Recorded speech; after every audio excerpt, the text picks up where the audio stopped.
nossa live de hoje é para você que está no início dos preparos sem glúten. Então, nós vamos falar sobre por onde começar a fazer as receitas sem glúten, tá? Se você é nova aqui no canal, todas as lives eu abro para perguntas. Então, após o conteúdo que eu programei para passar para vocês, eu vou abrir para as perguntas. Então, se você tiver dúvida, pode ir deixando no chat a sua dúvida, tá? Que depois eu volto lá no início no chat e aí vou respondendo as dúvidas conforme forem colocadas, tá bom? Vamos lá, então. Por onde você deve começar a fazer pães e bolos sem glúten? Bom, na verdade, receitas, né? Em geral, esse passo a passo se aplica a todo tipo de receita. Então, primeiramente, quando você vai executar uma receita, você precisa de uma receita que funcione, tá? De uma receita que seja equilibrada, que já tenha sido testada por outras pessoas, tá? Eu recomendo que você comece com uma receita de bolo, principalmente se você está no início. Por quê? Porque a receita de bolo ela é mais fácil de ser executada, é mais simples ali, né? O passo a passo dela é mais simples. Então, você consegue executar e obter um bom resultado, mesmo sendo a sua primeira receita. Nessa live de hoje eu vou analisar uma receita que está publicada aqui no canal, uma receita maravilhosa. Se você quiser, não tiver, né, nenhuma em mente aí, quiser testar essa daqui como sua primeira receita sem glúten, fique à vontade, tá? Então eu recomendo que você comece pelos bolos, porque eles são mais simples, tá bom? Bom, depois que você escolheu a receita, o que você precisa fazer? Você precisa ler atentamente essa receita. Tá? Esse passo pode ser, você pode falar, nossa, mas é simples, né? A gente tem que ler a receita. Eu sei, a gente lê a receita, né? Só que a gente precisa ler com mais atenção. Por quê? Porque ali numa receita sem glúten, nós temos uma variedade maior de farinhas, né? Nós temos ingredientes que comumente não são utilizados na receita com farinha de trigo. Por exemplo, o vinagre, né? Ou o limão, o suco de limão, que é um ácido. Então, são receitas que levam uma quantidade de ingredientes maior e também com ingredientes diferentes, a goma xantana, né, o agente de liga. Então, a gente precisa ler, sim, atentamente esses ingredientes para saber se nós temos esse ingrediente em casa. Imagina, você tá lá no meio da receita e aí percebe que você não tem a goma xantana. Imagina isso, aí você vai deixar a sua receita de lado e vai lá no supermercado, na lojinha, comprar a goma xantana. Se a gente deixa essa massa de lado, parada ali por um tempo, ela vai ter alterações no resultado final, tá? Eu tenho farinhas ali que absorvem mais os líquidos, né? Então esse processo de absorção dos líquidos vai acontecendo, eu vou perdendo líquido para o ambiente. Se você já adicionou fermento químico, a ação dele vai ser prejudicada. Então, o ideal é que você terminou de fazer a receita, seguiu passo a passo, né? Sem demorar muito entre cada um, seguiu exatamente o que diz a receita. Leva para o forno, não deixe sua massa parada na bancada, porque vai ter prejuízo no resultado final, tá bom? Então, você tem que ler esses ingredientes, ler essa receita com atenção, para saber se você tem os ingredientes em casa, para saber se você quer ou precisa substituir algum, né? Porque, ó, tem gente que tem alergia ao milho. Então, a gente precisa de algumas outras opções de ingredientes para substituir o amido de milho, né? Se você for fazer uma receita de bolo de fubá, você vai ter que, né, tentar ali substituir o fubá por outra farinha. Você precisa substituir a goma xantana, porque a goma xantana também é derivada do milho, né, a maior parte delas, na verdade. Então, você precisa ver quais ingredientes tem na receita, ver se você precisa substituir algum e definir quais você vai substituir. Depois que você leu atentamente, já definiu os ingredientes, né, verificou se você tem em casa ou não, você vai separar e pesar esses ingredientes. Eu posso utilizar colheres e xícaras medidoras? Não recomendo, tá? A balança culinária, principalmente na panificação e na confeitaria sem glúten, ela é um dos equipamentos mais importantes. Por quê?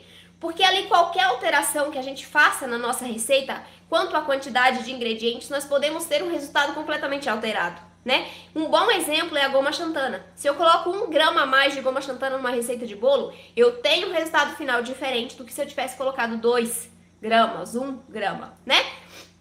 Então, é muito importante você ter esse equipamento em casa. Não precisa ser a balança caríssima que tem lá naquela loja famosa. Não precisa. Você pode ter uma balancinha dessas mais simples, aquelas branquinhas que você encontra na internet. Dá uns R$30. Ela resolve super, tá? Porque a precisão dela é de 1 grama até 10 quilos, se eu não me engano. É a que eu tenho aqui em casa, né? A branquinha. Então é muito importante você ter esse equipamento para que você tenha padronização nos seus preparos, para que as suas chances de erros nas receitas diminuam. Por quê? Porque se um dia vamos supor que você utilize xícaras medidoras. Um dia você utilizou a xícara rente, né, rasa de farinha. No outro dia você só jogou a farinha dentro, ela ficou meio abaulada. Então eu tenho excesso de farinhas aqui nessa segunda receita. Eu tenho um resultado final diferente, tá bom? Então a padronização te faz ter sempre o mesmo resultado ou um resultado muito parecido. Se você trabalha com vendas desse produto, então é muito mais importante você ter essa padronização, né? Porque já pensou, uma semana seu cliente vai lá, compra um bolo, fica apaixonado. Na próxima semana ele quer aquele bolo novamente. Só que como você não tem padronização nos seus produtos, na semana que vem não vai ser o mesmo resultado e ele pode não gostar desse resultado, né? Então é muito importante a padronização e você vai conseguir isso utilizando uma balança culinária para pesar os seus ingredientes. Inclusive os ingredientes líquidos, tá bom? Ingredientes líquidos, com exceção da água e de alguns leites vegetais, que são, na verdade, acho que a maioria dos leites vegetais, eles têm o mesmo peso e o mesmo volume. Mas os demais líquidos, ovos, óleo vegetal, o volume é diferente do peso. Então, se você tem um medidor em ml que está ali meio desregulado, você pode adicionar mais ou menos desses líquidos e isso também vai alterar o resultado final. Tamanho de ovos por unidades, eu trabalhava, né, há um tempo atrás eu usava unidades, não usava balança e meus bolos nunca tinham padronização. Os ovos você precisa pesar, porque se você já percebeu, eu acredito que sim, no supermercado nós temos diferentes tamanhos de ovos, né? Tem o ovo pequenininho, tem o ovo médio, tem o ovo jumbo, então cada um tem uma gramatura. E se você vai lá numa receita, pega uma receita que pedem 3 ovos, né? Pede uma receita que tem 3 ovos, e você utiliza o ovo jumbo para colocar nessa receita, que dá uns 60 a 70 gramas cada um. Então, vamos supor que quem elaborou aquela receita, como é o meu caso, os meus ovos, eles têm, eu considero 50 gramas cada um, tá? Então, se você encontrar uma receita minha, que lá no início não era pesado, era por unidade, por ml, você considere 50 gramas, tá? De cada ovo. Então, se eu coloco 3 unidades, são 150 gramas de ovos, tá? Mas é muito importante pesar os ovos, porque senão você pode ter resultado final diferente, certo? Então, pronto, separou e pesou os ingredientes. O que mais que você tem que fazer antes de começar a execução dessa receita efetivamente, tá? Esses passos são antes de você começar a bater ali, misturar os seus ingredientes, tá? Você vai separar e pesar eles antes, deixar separadinho na bancada. E aí, quando você for começar a executar a receita, você vai ter ali tudo já disposto na bancada, tudo separadinho e pesado, para você ir somente adicionando. Assim você não tem um tempo muito grande entre a adição de cada um, tá bom? Para não dar prejuízo na massa. Depois que você separou e pesou os ingredientes, você precisa preparar a sua forma e ligar o seu forno para pré-aquecê-lo, tá? Por que que é importante você fazer esses 2 passos também antes da execução da sua receita? Porque, às vezes, você não tem a forma pedida na receita, aí você vai ter que ficar procurando. E esse tempo, mesmo que você tenha, esteja fácil ali, esse tempo que você deixa a sua massa já pronta, com o fermento químico na bancada, esse tempo que você leva, né, para preparar essa forma, vai dar prejuízo na fermentação, tá? Porque o fermento químico, ele trabalha em 2 ações. Então, se a primeira já começou a desenvolver ali quando você misturou ele à massa, a segunda tem que entrar em contato com o calor para desenvolver. E se você demora muito entre a primeira e a segunda, eu tenho sim prejuízos na fermentação, tá bom? Então, é muito importante preparar a forma e ligar o forno antes de executar a receita. Ah, mas o meu forno, a minha mãe sempre fez bolos, minha avó sempre fez bolos sem pré-aquecer o forno e nunca deu problema. Verdade, a minha mãe também não pré-aquece o forno para assar. Só que, principalmente se você está começando, as chances de o seu bolo sem glúten baixar se o seu forno não estiver pré-aquecido, elas são um pouquinho maiores, tá? Por isso que é uma recomendação preventiva, né? Para você pré-aquecer o seu forno 10, 15 minutinhos ali antes de colocar o bolo no forno, porque aí a temperatura vai estar uniforme e todos os processos químicos que vão acontecer dentro daquela massa para ela crescer, né? Ficar douradinha, volumosa, vão começar no tempo correto, tá? Eu não tenho um tempo muito grande ali num forno frio sem o início dos processos químicos, tá bom? É muito importante para você não ter prejuízo no seu resultado final, ok? Separou os ingredientes e pesou. Preparou a forma, ligou o forno para pré-aquecer. Agora sim você vai executar a sua receita, certo? Não. Primeiro você vai ler o modo de preparo dessa receita. Nossa, mas por que eu tenho que ler o modo de preparo de uma receita de bolo? É tão simples. Sim, só que nós temos alguns tipos de método de misturas de ingredientes, né? Você vai, por exemplo, eu vou fazer um bolo de chocolate. O bolo de chocolate ele pode ser feito pelo método espumoso, pelo método cremoso, se você usa a manteiga, e também pelo método direto. Veja só, eu tenho 3 opções. Qual que você vai escolher? Cada uma vai dar um resultado um pouquinho diferente, tá? Então, você precisa conhecer ali o modo de preparo para saber qual é o método de mistura que você vai usar para aquela receita, tá bom? É muito importante você ler sim o modo de preparo atentamente para aprender a identificar isso também, tá? Leu. Deixa eu só amarrar aqui, gente, que escapuliu minha blusa. Eu acho que eu não vou conseguir. Consegui. Aí. Leu o modo de preparo. Pronto, agora sim, você vai executar efetivamente a sua receita, tá? E uma coisa muito importante que você tem que observar durante a execução dessa receita é a ordem de adição dos ingredientes que está dita no modo de preparo, né?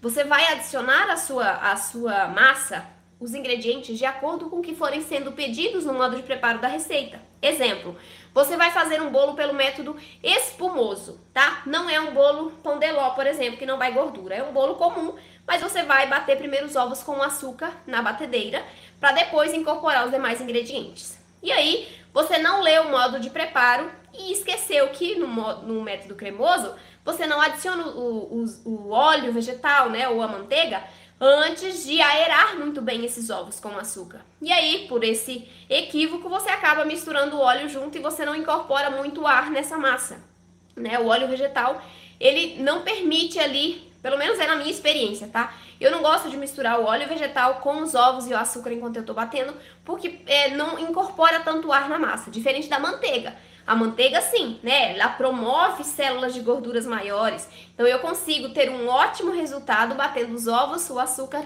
e a manteiga na batedeira para incorporar uma grande quantidade de ar. E o que essa grande quantidade de ar vai fazer na minha massa? Vai deixá-la mais leve, mais fofinha, vai crescer mais. Então, eu tenho um bolo muito mais leve, muito mais fofo quando eu incorporo uma grande quantidade de ar nessa massa, tá? E eu posso fazer isso através do método espumoso, certo? Então, é muito importante você observar o modo de preparo e executar essa receita colocando os ingredientes na ordem indicada, tá? Para que você não tenha prejuízos no resultado final, certo, gente? Deixa eu tomar meu chá aqui porque eu tô gripada. Gente, se vocês tiverem dúvida, vocês podem ir colocando no chat, tá? Bom, os 2 últimos passos dessa execução correta de ingredientes, desse passo a passo que você deve seguir, é assar o seu bolo no tempo correto e na temperatura indicada na receita. Vamos supor, na sua receita está indicada a temperatura de 180 graus e você vai assar esse bolo por aproximadamente 40 minutos, certo? E aí você deixou o seu forno pré-aquecendo, só que você colocou uma temperatura mais alta nesse forno enquanto você estava executando sua receita. Então o seu forno ficou muito quente, né? Ficou muito quente, você colocou a massa lá dentro e vai ter prejuízo.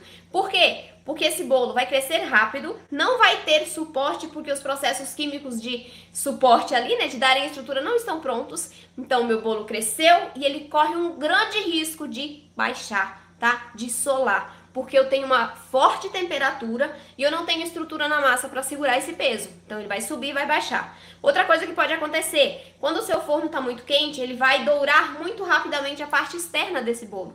E aí você pode ter que tirar antes para que ele não queime, né? Porque pode queimar ali a superfície do seu bolo. E aí se você tira antes do tempo, o seu bolo pode estar cru no meio, tá bom? Então é importante, você tem que seguir a temperatura indicada na receita. E o tempo é um parâmetro, tá? Eu falo que você tem que assar o seu bolo por aproximadamente 40 minutos. No meu forno, aqui na minha casa, ele assa em 40 minutos. No seu forno, na sua casa, pode ser que ele demore 10 minutos a mais, né? Asse 5 minutos a menos. Então, é importante que você conheça o seu forno. Esse tempo que está indicado na receita, ele é apenas um parâmetro, tá? Para você já começar a ficar de olho ali, né? Dentro no seu bolo, quando chegar ali aproximadamente esse tempo, tá bom? É muito importante você observar o tempo e a temperatura para que o seu resultado também fique bom. Porque não adianta você ter uma receita que funcione, executá-la corretamente e na hora de assar você pecar na temperatura ou no tempo, tá bom? Sua receita não vai ficar boa, certo? Ela pode solar, ela pode ficar crua, pode baixar. Então é importante sempre observar esses cuidados. Ok, você assou seu bolo tá lindo, ficou bem assado, cresceu bem, ficou bem douradinho. Aí, você vai ter que armazenar esse bolo corretamente, né? Porque se você não armazenar, ele vai secar muito rápido. E como é a forma correta? Vamos lá, você vai tirar o seu bolo do forno, né? Não vai desenformar ele logo que retira, mas você vai deixar ele dentro da forma, em cima da grade do fogão ou em cima de outra grade que você tenha, tá? Para que eu tenha circulação de ar na forma. Então você tirou do forno, coloca em cima da grade do fogão, tá bom? Da chama ali, desligada. E aí depois de uns 10 a 15 minutinhos, você vai passar a faquinha na volta da forma e vai desgrudar esse bolo. Antes de você virar, você pode dar uma chacoalhada na forma para ver se ele já descolou do fundo, tá? Isso facilita para evitar que você quebre esse bolo. Então você viu que ele soltou, vira em cima da grade e deixa ele esfriar completamente sobre a grade. Por que eu não posso deixar ele esfriar dentro da forma ou então em cima de um prato, né? Porque ali, quando eu tenho contato contínuo, né? Uma superfície contínua em contato com o meu bolo, e esse bolo tá quente, ele vai formar gotículas de água, né? Ele vai formar gotículas de água que vão prejudicar, porque eu aumento a proliferação de bactérias nessa área que é mais úmida e doce, né? Então eu aumento a proliferação de bactérias. O seu bolo não vai ter aquela casquinha crocante, ele vai ficar com a casquinha mole, tá bom? Então é importante, para você manter as características ali, aumentar a validade do seu produto, você desenformar em cima de uma grade, esperar ele esfriar completamente antes de fatiá-lo. Por quê? Porque enquanto o seu bolo está esfriando, lembra aqueles processos químicos que acontecem dentro da massa enquanto o seu bolo está assando? Então eles continuam acontecendo enquanto o bolo está esfriando, tá? Então é importante, deixou esfriar completamente para fatiar. Se você corta antes, eu tenho liberação da umidade, a umidade sai da massa, né? Você pode perceber que sai o vapor, né? Um vaporzinho, uma fumacinha. Então, aquilo é o vapor de água que está saindo da sua massa. Isso vai fazer com que ela resseque mais rapidamente, certo? Então, deixa esfriar. Além disso, quando você fatia a sua massa, ela pode ficar com aspecto de miolo de pão de queijo, porque eu tenho amido solto ali ainda, né? Eu preciso secar um pouquinho essa massa, então o amido vai absorver, vai dar uma esticadinha nas ligações, e aí eu posso ter uma murchadinha um pouquinho na massa, né, porque ele se aperta, ou não, né, às vezes não dá essa murchadinha, mas se der uma leve murchadinha, não se assuste, tá? É por conta dessa apertadinha que as moléculas de amido fazem quando o seu bolo está esfriando, tá bom? É normal, certo? Então, fatia depois que esfriou. Depois que esfriou, você não vai deixar o seu bolo exposto na bancada, por favor, senão ele vai ressecar, tá? Você precisa colocar esse bolo dentro de um pote com fechamento hermético, dentro de uma boleira bem vedada, dentro de saquinhos, de um saco de congelamento, por exemplo, se você quiser, tá? E o importante é que você isole esse produto do ambiente para que ele não perca a umidade e resseque mais lentamente, porque ele resseca, é natural, tá? Mas se você armazena ele corretamente, esse ressecamento ele é mais demorado, tá bom, gente? Vamos lá, gente, tá todo mundo quietinho. Estão gostando da live? Tão quietinhos, gente, vamos lá. Ainda tem muita coisa pra falar hoje, hein? Certo.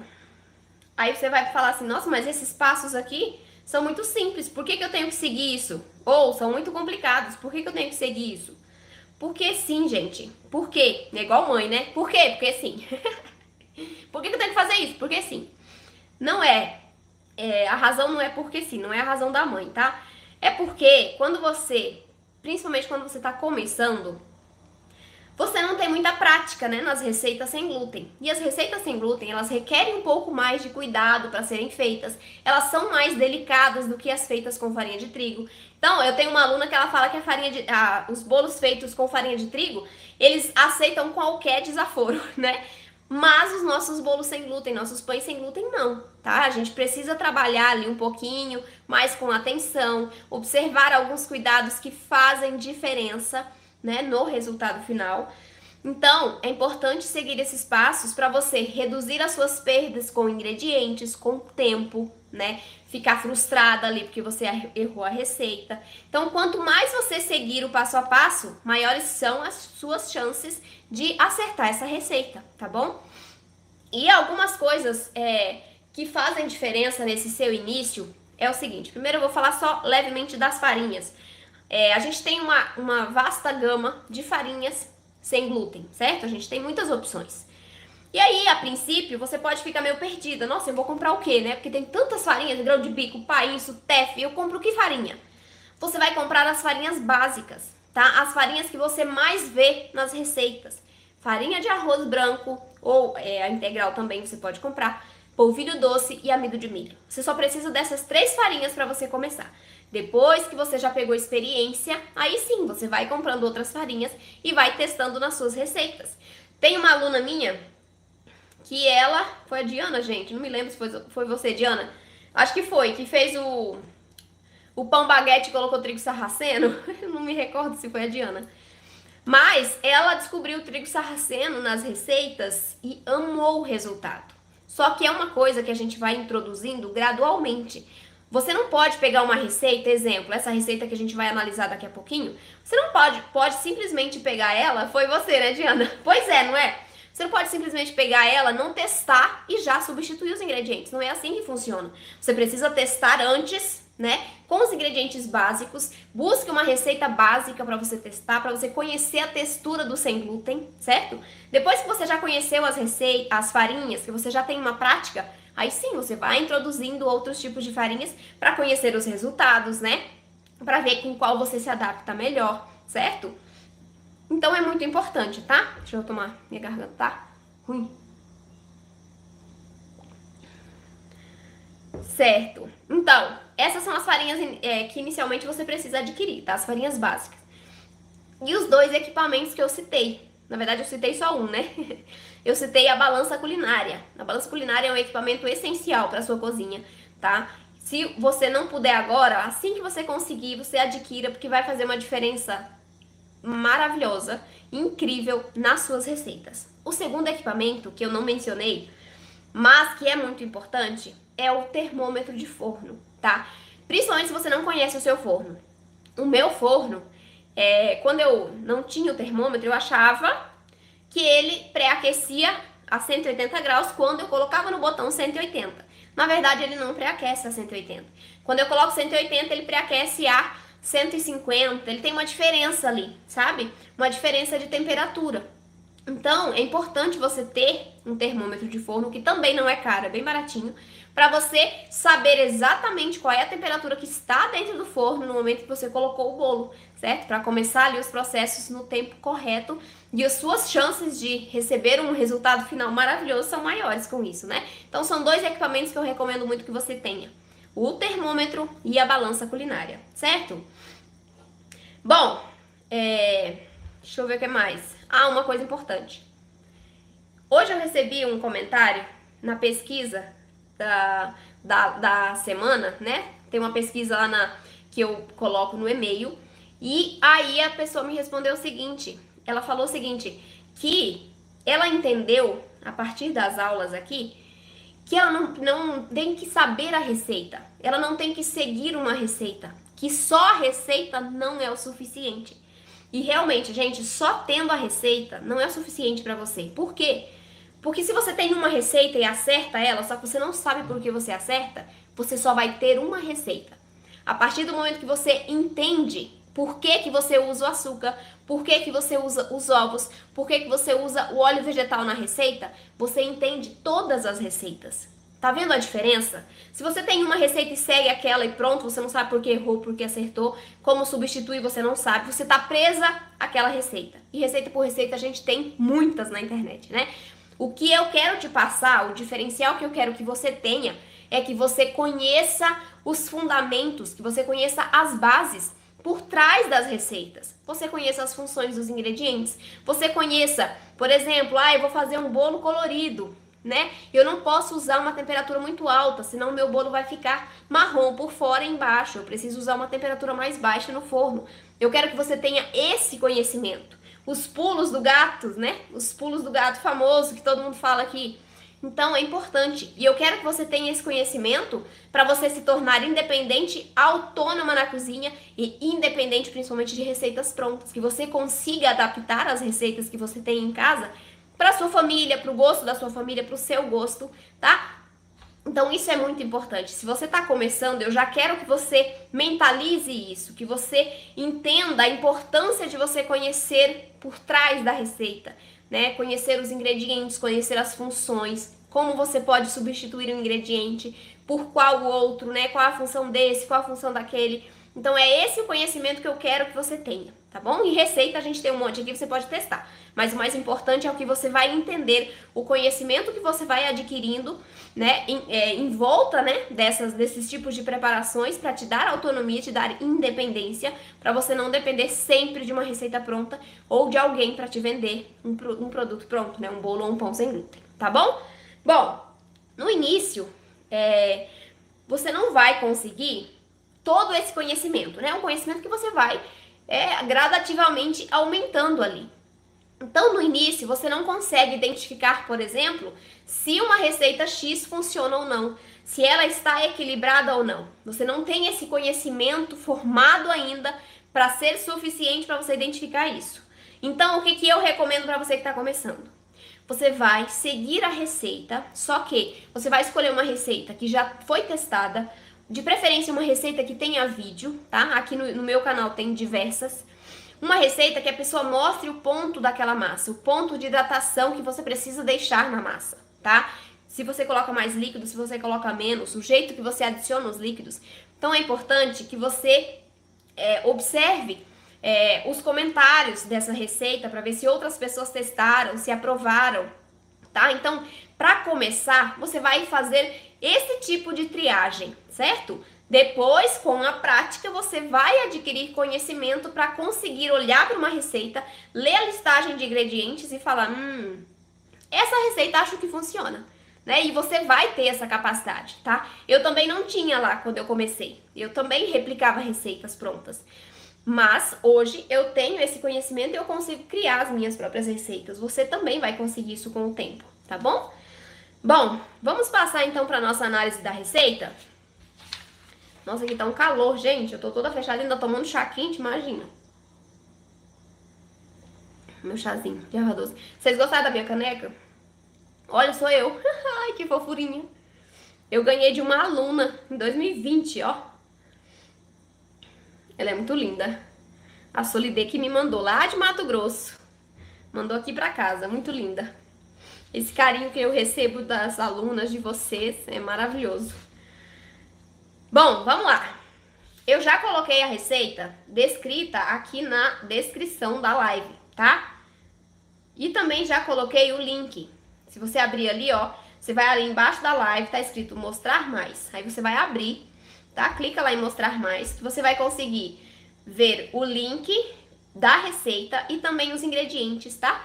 Dela. Que eu vou falar aqui pra você não precisar anotar, tá? Depois você pega ali que tá na descrição da live. Bom, eu escolhi para analisar hoje a receita do bolo de chocolate com café.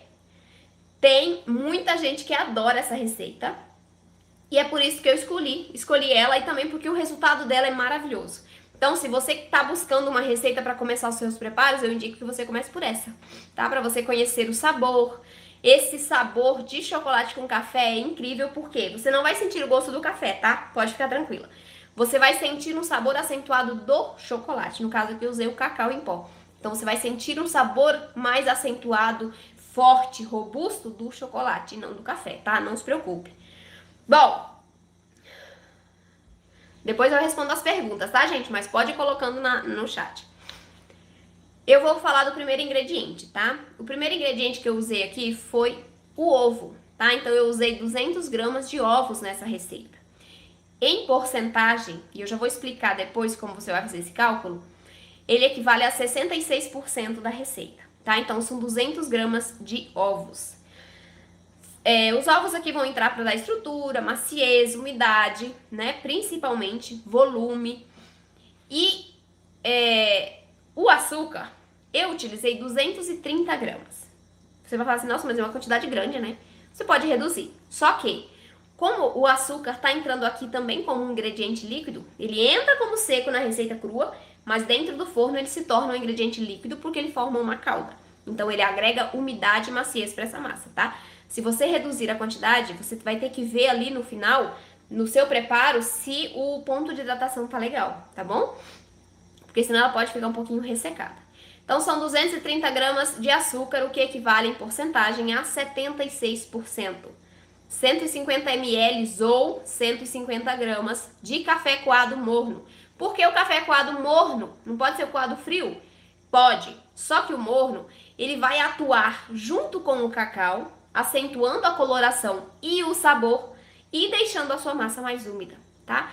Então, por isso que ele está nessa temperatura morna para quente ali, você pode adicionar nessa temperatura. Em porcentagem, esses 150 ml, 150 gramas, equivalem a 50% da receita, tá bom? 50% ali em relação ao mix de farinhas que eu já vou entrar, tá? Então, o café, ele vai atuar acentuando a coloração e o sabor do chocolate e também para unir os ingredientes, né? Porque o líquido é que vai fazer com que os secos se unam. Então, o líquido vai trazer umidade, vai trazer maciez também, tá? Vai acentuar a coloração e o sabor. Mas você pode substituir esse café por leite vegetal, né? Por água, se você quiser também. Se você não puder consumir ou não gostar do café, você pode. Apesar de não ficar com gosto residual. O óleo vegetal, aqui vão 100 ml, não equivalem a 100 gramas, tá? Muito cuidado com isso. Esses 100 ml equivalem a 90 gramas, tá bom? De óleo vegetal. Então você pode utilizar e ele vai trazer untuosidade, vai trazer umidade para sua massa, vai deixar o seu bolo úmido por mais tempo, né? Então você pode usar o óleo vegetal nessa quantidade em gramas, de 90 gramas, e em porcentagem essa quantidade equivale a 30%, tá? Entrando para o mix de farinhas, que é o meu 100%. Aqui é que você vai descobrir. A porcentagem a gente sempre calcula em cima do mix. Então eu sempre considero o total de farinhas, o meu mix, como 100% da receita. A partir da farinha é que eu vou derivar os demais ingredientes. Por isso que ovos são 66%, o café são 50%. Isso em relação ao meu total de farinhas, que nessa receita são 300 gramas, tá? Então eu tenho 170 gramas de farinha de arroz branco, 65 gramas de polvilho doce e 65 gramas de fécula de batata, tá bom? Então você vai usar essas farinhas, tá vendo que é um mix básico? Eu tenho 3 farinhas só e o resultado dessa massa é incrível. Você precisa ver como ela fica macia, fofinha, saborosa, cresce muito dentro do forno. Então é um mix básico para você não precisar comprar 3 outros tipos de farinha. Não é preciso comprar farinha de amêndoas, eu preciso comprar, deixa eu ver o que mais. Ai gente, fugiu. Farinha de trigo sarraceno, farinha de grão de bico, tá? São farinhas básicas. Se você não tiver fécula de batata, você pode adicionar o amido de milho, tá bom? Então você pode usar essas farinhas básicas para começar. E aí eu vou entrar com o cacau em pó. Aqui o cacau em pó entrou com 50 gramas, equivale a 16% do mix. Quando eu uso cacau na minha massa, inclusive eu peguei essa receita de propósito, por quê? O cacau é um ingrediente seco, concorda? Então ele também vai puxar o líquido da massa. Por que eu não posso acrescentar cacau em uma massa branca que já está equilibrada? Porque senão eu vou deixar essa massa seca, certo? Eu preciso de equilíbrio na receita e eu calculo esse equilíbrio com líquidos considerando o cacau, sim. Então, se você quer adicionar o cacau numa massa branca que você gostou muito, você precisa reduzir a quantidade de farinhas ou aumentar a quantidade de líquidos, porque senão o seu bolo vai ficar seco, tá bom? É muito importante isso. E é o cacau em pó. Cacau é 100%, tá? Não é chocolate, é cacau em pó, certo? Então, são 50 gramas. Aqui, olha só, já entrou o vinagre. O vinagre é um ácido, né? Que você pode substituir por suco de limão. E essa função do ácido na receita ela é muito específica e muito importante. Eu até brinco que eu uso o vinagre em tudo, nos bolos e nos pães. Procuro usar no maior número de receitas possíveis. Por quê? Porque o vinagre, sendo ácido, ele vai ajudar na manutenção das minhas bolinhas de ar. Sabe aquele bolo que é cheio de furinho? Então, ali eu tenho um furinho porque eu tinha uma bolinha de ar enquanto ele estava assando, né? Eu tenho uma bolinha de ar que enche de gás produzido pelo fermento, a umidade que está ali na forma de vapor. Então, essa bolinha de ar é o que vai deixar o meu bolo leve, aerado, fofinho.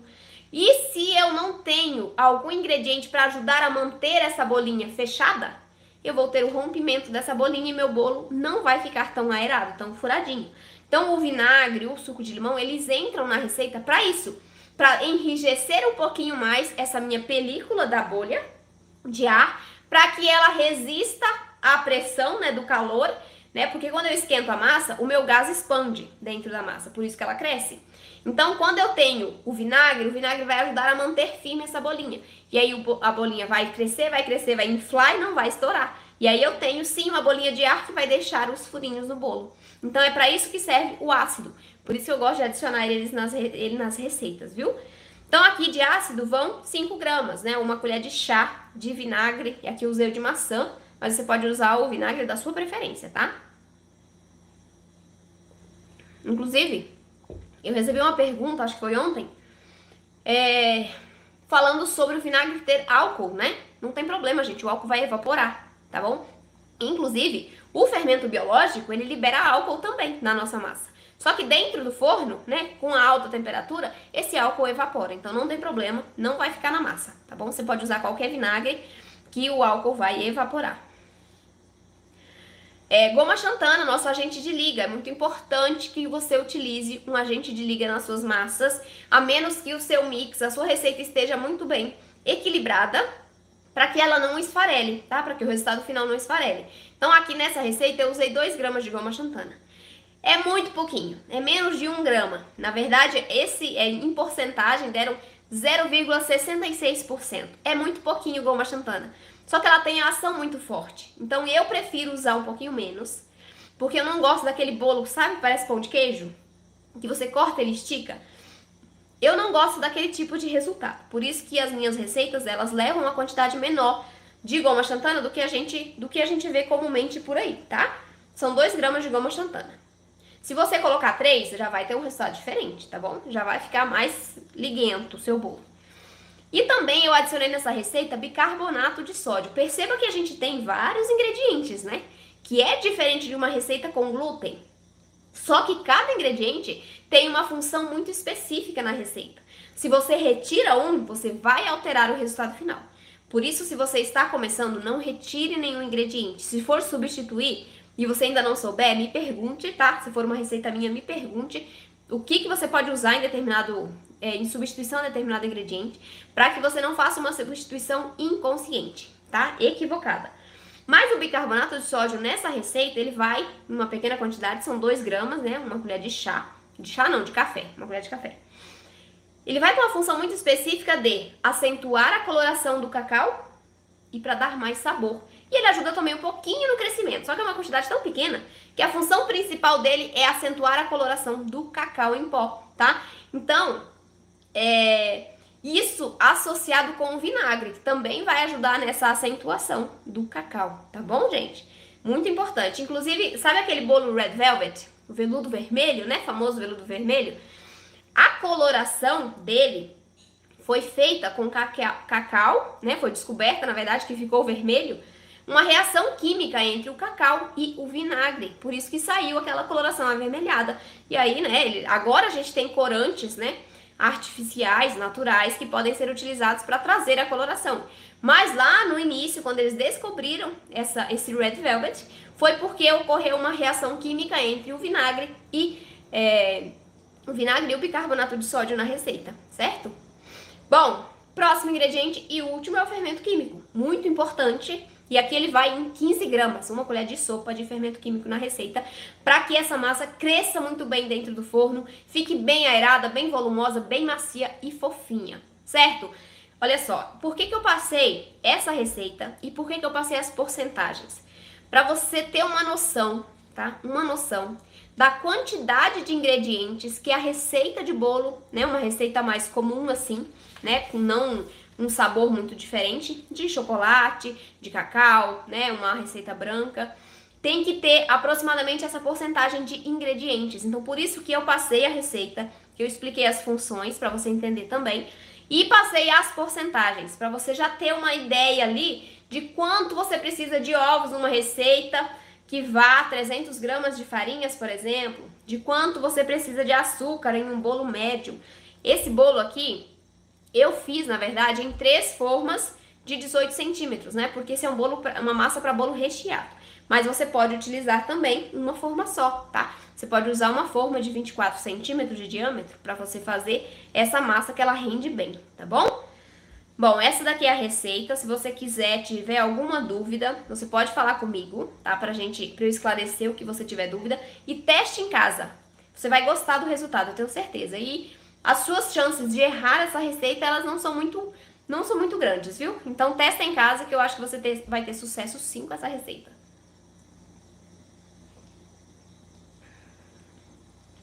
Certo, gente? Agora então vamos para as perguntas, tá? Eu vou tirar as dúvidas de vocês.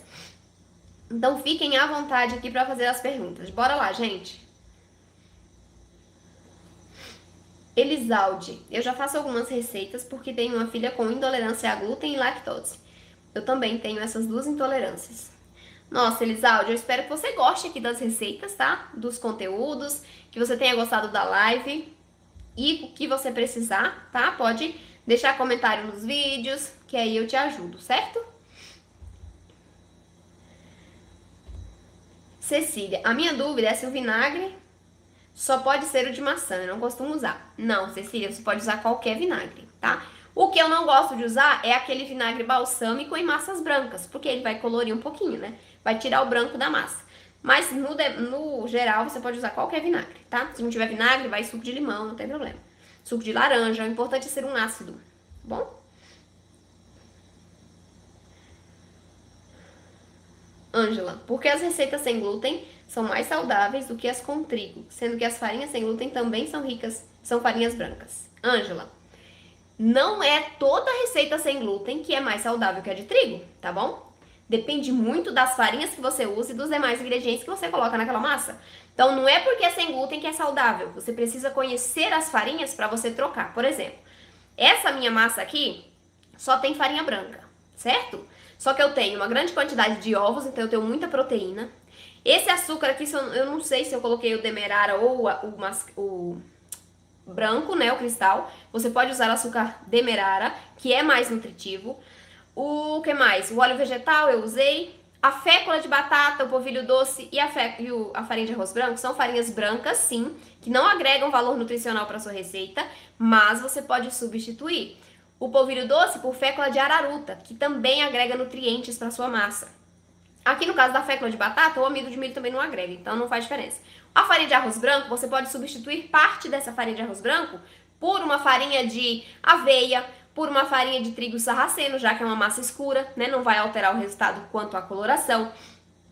E a farinha de trigo sarraceno, ela deixa muito mais macia a massa. Muito mais assim, dá muito mais maciez para a massa do que só a farinha de arroz branco, a depender dos demais ingredientes. Então você pode agregar sim uma farinha rica em fibras, pode usar a farinha de arroz integral.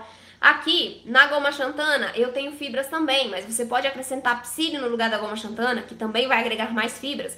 Então, para você tornar uma receita saudável, sem glúten, você precisa conhecer os ingredientes e saber como trabalhar com eles, tá bom? Então, só tenha sempre em mente que não é porque é sem glúten que é saudável. Você precisa conhecer os ingredientes e utilizar os ingredientes corretos. Exemplo, lembrei de uma coisa. Quando você compra os seus produtos sem glúten, você pode olhar o rótulo dos seus alimentos que você compra.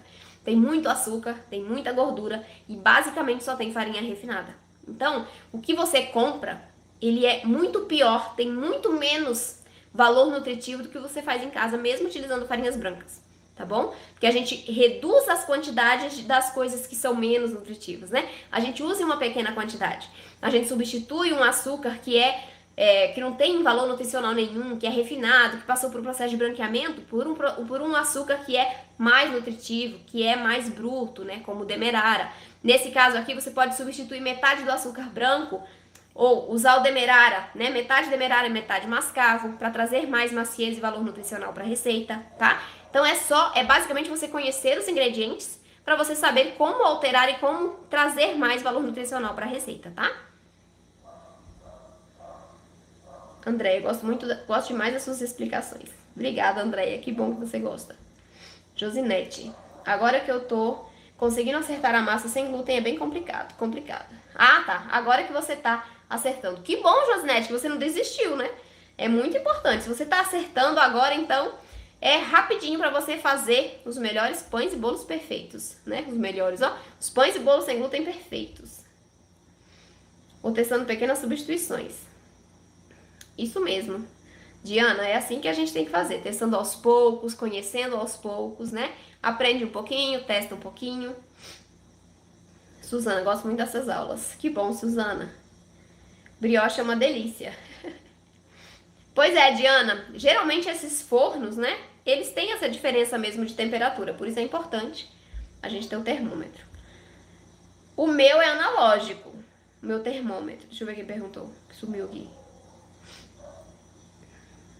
Célia, o meu termômetro é analógico, tá? Mas se você tiver o digital também, acho que ambos são ótimos. Roberta, estava tentando fazer pão, ainda não consigo o ponto correto. Roberta, testa alguma receita aqui do canal, observe bem o ponto de hidratação que eu deixo a massa para você replicar em casa, tá? Testa aí, se você tiver alguma dúvida, deixa o comentário abaixo do vídeo para eu poder te ajudar, tá? Mas não desista, tá bom? É assim mesmo, a gente vai... É um processo gradual de aprendizado, então um pouquinho a cada dia, tá bom? Mas o importante é não desistir. Aproveitando a live, gostaria de saber se posso usar farinha de trigo sarraceno em bolos. Pode sim, Diana. Com certeza você pode, tá? Coloca um pouquinho menos de quantidade, porque no bolo, o bolo não tem um sabor mais delicado, né? Vão menos farinhas. Então usa um pouquinho menos para não ficar com um sabor muito residual. Mas você vai testando aí, pode usar sim. Qualquer farinha você pode usar no bolo. Eu uso no lugar do fermento cremor de tártaro com bicarbonato. Posso usar no lugar do fermento nesse bolo? Pode sim, Sônia. Pode usar, tá bom? Sempre tenho resíduo de leite de coco na geladeira e gosto de aproveitar em bolos e biscoitos. Mas qual seria a proporção adequada para não haver prejuízo no testado deste... Oi, não entendi. No lugar de que você vai usar?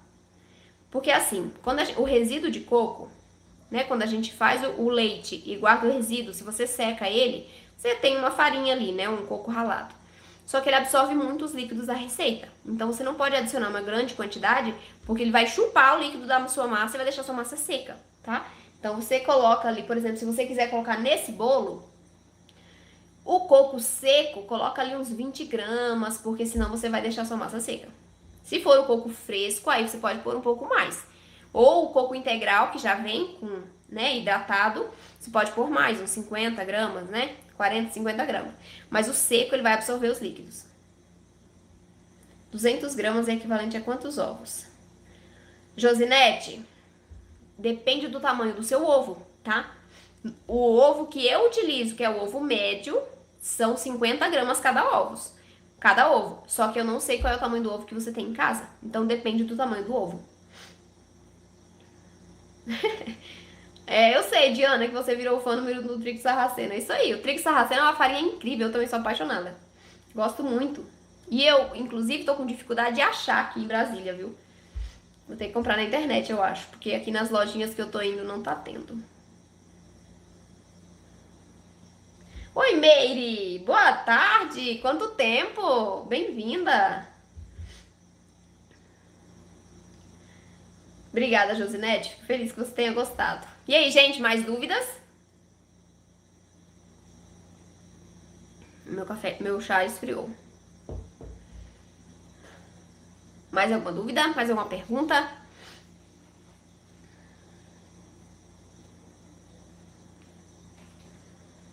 A farinha de trigo sarraceno. Ouvi dizer que tem diferença no sabor, se for o grão, se o grão for torrado ou não. Olha, qualquer grão, quando é torrado, dá um resultado final diferente do grão cru, tá? Então tem diferença no sabor sim, tá bom? Cecília. É igual a castanha, por exemplo. Quando a gente usa uma castanha crua para fazer algum tipo de preparo, ela tem um sabor. Se a gente doura um pouquinho essa castanha no forno, se a gente dá uma leve torradinha nela, ela vai acentuar o seu sabor, tá? No forno ou na frigideira, ela acentua o sabor. Então é o mesmo conceito para os grãos que fazem farinhas, né? Que a gente consegue fazer farinha, como o trigo sarraceno, tá? Acentua sim o sabor.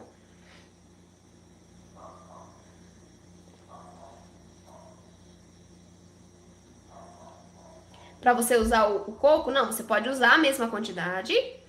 Se você colocar uma quantidade pequena de coco, tá? Usa a mesma quantidade de farinha se você usar uma pequena quantidade de coco. Se você quiser uma quantidade maior de coco, você vai ter que reduzir as suas farinhas, tá? Reduz a farinha, porque aqui o coco, ele entra com uma farinha para dar maciez e umidade. Só que o coco seco vai trazer só textura, né? Ele não vai trazer umidade porque ele não tem umidade. Ele já foi, né? Já foi tirada a gordura, foi tirado o leite dele. Então ele não vai trazer umidade. Ele vai trazer essa textura, um pouquinho do sabor também, tá bom? Então, para você colocar nessa receita, eu não recomendo você reduzir um pouquinho a sua farinha, porque senão vai desequilibrar a receita. Você pode adicionar um pouquinho a mais, só que aí tem que ser uma quantidade menor, tá? Você pode testar, talvez, reduzir. Por exemplo, se você colocar uns 30 gramas de coco seco, reduz uns 15 gramas de farinha de arroz. Não substitui, tá? Olha só. A farinha de coco não substitui a farinha de arroz. Mas nesse caso, para essa receita que eu tô vendo aqui, dá para fazer isso porque eu tenho uma quantidade de farinha de estrutura maior, tá bom? Gente, é só nessa receita, tá bom? Você reduz um pouquinho de uns 10, 15 gramas de farinha de arroz e coloca uns 30 gramas de coco seco, para você não perder a sua receita, porque ela vai ficar seca se você não reduzir, tá bom? Ou você pode adicionar um pouquinho mais de líquido, porque você vai perceber, enquanto você for batendo a massa, que os líquidos vão ir desaparecendo um pouquinho quando você tiver o coco ralado seco, tá bom? Então você pode corrigir ali também, colocar uns 10, 15 gramas a mais do café coado, tá? Deixa eu ver o que mais. Pode colocar suco de limão no lugar de vinagre, tá bom?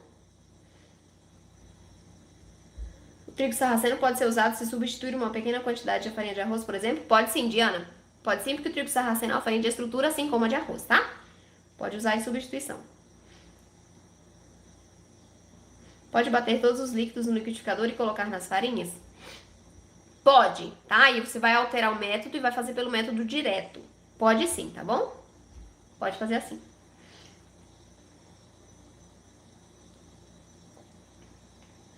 Excelente apresentação, estou aprendendo. Que bom, Márcio, fico feliz que você tenha gostado, que esteja aprendendo, que eu esteja sendo clara aqui nas informações. Vamos esperar se tem mais dúvidas? Tem. Posso colocar farinha de grão de bico e diminuir a farinha de arroz? Pode sim, tá, Sônia? Só não coloca muito, porque a farinha de grão de bico deixa o sabor residual. Então coloca ali uns 30 gramas, 40 gramas no máximo de farinha de grão de bico no lugar da de arroz, tá? A menos que você goste do sabor, mas é melhor começar testando menos, tá? Uma menor quantidade para você não perder a receita.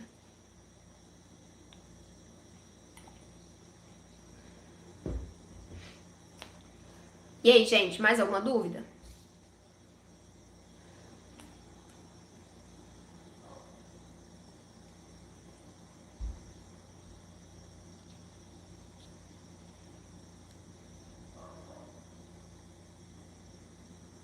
Acho que não, né? Sim. Sou pré-diabética, posso pôr adoçante? Então, Edna, vamos lá.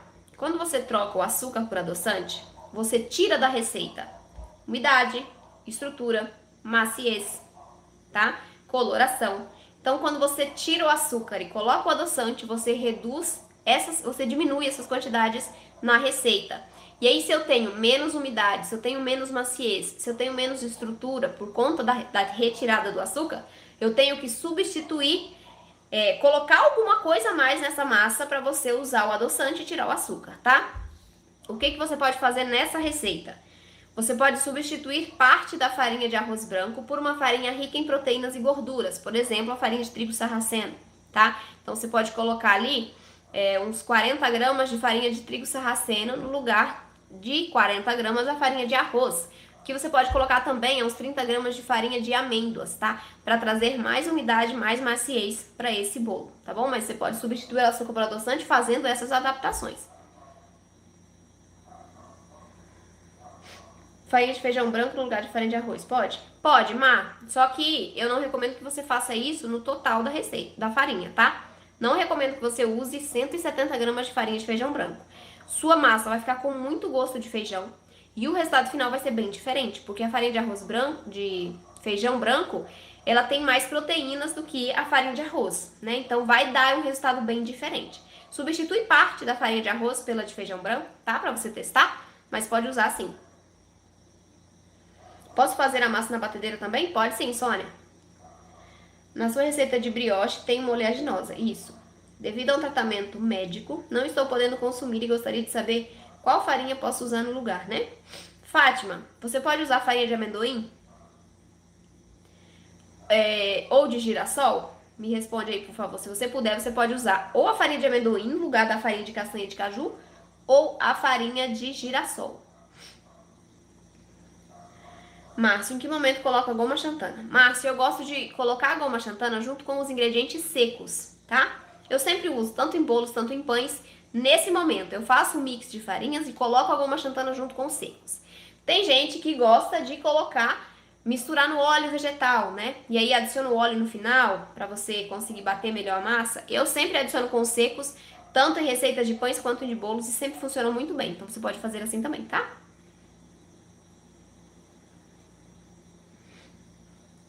Aqui, principalmente nos bolos, depois que você adiciona as farinhas, você não bate esse bolo muito tempo, né? Você bate no máximo ali uns 10 segundos, se for na batedeira. Faz na mão mesmo, eu já faço sempre na mão agora. Não uso mais batedeira para incorporar as farinhas, porque quando você bate por muito tempo as farinhas na batedeira, você perde todo o ar que você incorporou, né? Então é melhor você bater só para incorporar mesmo com um fouet, né? Com uma espátula, as farinhas ali aos restantes dos ingredientes, para você não perder esse ar incorporado. Ah, entendi. Talvez a de girassol. Vou me informar com o médico. Veja, Fátima, você pode substituir pela de girassol, tá? No lugar do óleo vegetal, posso usar o de coco? Sônia, você até pode, só que você precisa reduzir a quantidade. Porque o óleo de coco ele tem uma capacidade maior de dar untuosidade para a massa, tá? Então você precisa reduzir ali até uns 20% dessa quantidade para substituir o vegetal, né, girassol ou de milho por óleo de coco, tá bom?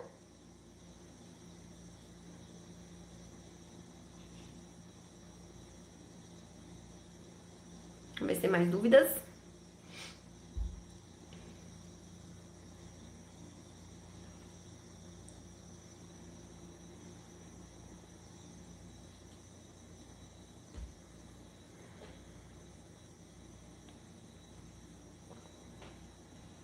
Acho que não, né, gente? Acho que já encerraram as dúvidas de vocês hoje. Fiz a broa de milho, ficou show. Ai, que bom, Mônica, que você gostou. Eu tô ainda com os biscoitinhos de milho aqui, já congelei, que eu fiz 2 receitas no dia da live que eu ensinei. Biscoitinho de milho, congelei uma receita e a outra já acabou, já tem que pegar no freezer a próxima receita. Já ouvi dizer que substitui o óleo de coco em algumas receitas, o bolo fica mais denso, é isso? Isso, ele fica mais gorduroso, tá? O óleo de coco, ele deixa o bolo mais gorduroso, por isso que eu indico reduzir um pouquinho a proporção em até 20%, tá? É por isso mesmo. Fica mais pesado, né? Por nada. Qual chocolate? Eu usei o cacau em pó. O cacau em pó, que é 100%, tá? Cacau é 100%. Se tiver alguma adição de outro ingrediente, não é cacau, tá? E é chocolate. Se tem os 60%, 70%, 56%, isso daí são os chocolates, tá? Nessa receita eu usei o cacau em pó. Se você quiser substituir por chocolate, por exemplo, 50%, né, 54%, você pode substituir. Você vai usar na mesma proporção, só que aí você vai reduzir a quantidade de açúcar.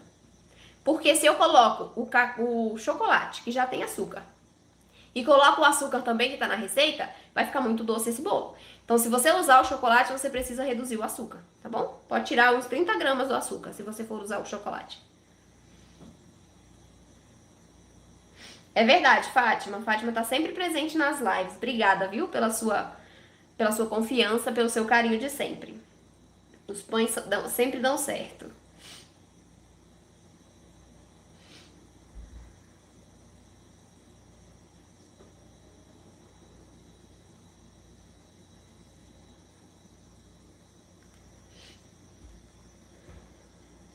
É isso, gente. Acho que ninguém tem mais dúvidas, né? Tem sim. Qual a diferença do óleo de coco e da manteiga de coco? Vamos lá. O óleo de coco, ele é feito a partir do leite de coco, né?